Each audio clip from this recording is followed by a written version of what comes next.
After a 33-year leave of absence from his alma mater, I am pleased to present to you Dr. William Gates.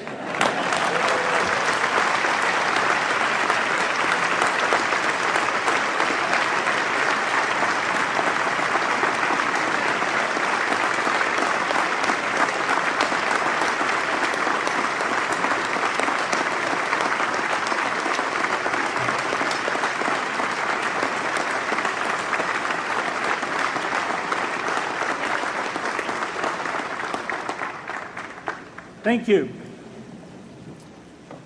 President Bach, former President Rudenstein, incoming President Faust, members of the Harvard Corporation and the Board of Overseers, members of the faculty, parents, and especially the graduates. I've been waiting more than 30 years to say this. Dad, I always told you I'd come back and get my degree.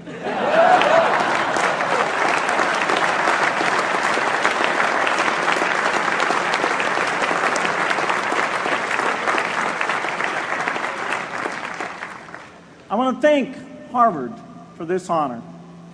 I'll be changing my job next year, and it will be nice to finally have a college degree on my resume.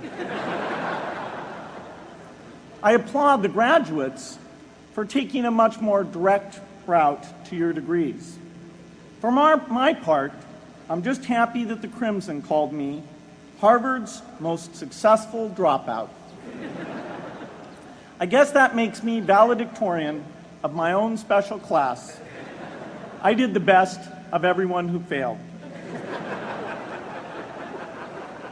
But I also want to be recognized as the guy who got Steve Ballmer to drop out of business school.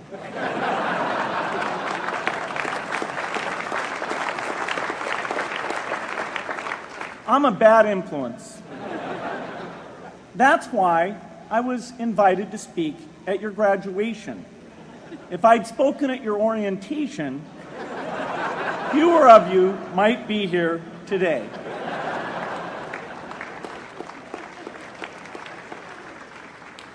Harvard was a phenomenal experience for me. Academic life was fascinating. I used to sit in on lots of classes that I hadn't even signed up for. And dorm life was terrific. I lived up at Radcliffe in Currier House.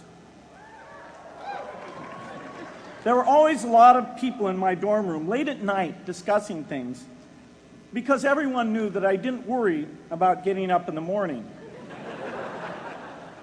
That's how I came to be the leader of the antisocial group. We clung to each other as a way of validating our rejection of all those social people. Radcliffe was a great place to live. There were more women up there, and most of the guys were math science types. The combination offered me the best odds, if you know what I mean. That's where I learned the sad lesson that improving your odds doesn't guarantee success. One of my biggest memories of Harvard came in January 1975 when I made a call from Currier House to a company in Albuquerque, New Mexico that had begun making the world's first personal computer. I offered to sell them software. I worried they would realize I was just a student in a dorm and hang up on me. Instead, they said, "We're not quite ready. Come see us in a month," which was a good thing because we hadn't written the software yet. From that moment, I worked day and night on the extra credit project that marked the end of my college education and the beginning of a remarkable journey with Microsoft. What I remember above all about Harvard was being in the midst of so much energy and intelligence. It could be exhilarating, intimidating, sometimes even discouraging, but always challenging. It was an amazing privilege, and though I left early, I was transformed by my years at Harvard, the friendships I made, and the ideas I worked on. But taking a serious look back, I do have one big regret.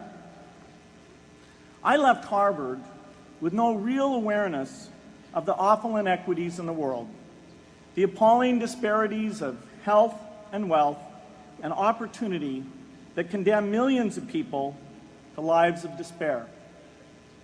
I learned a lot here at Harvard about new ideas in economics and politics. I got great exposure to the advances being made in the sciences.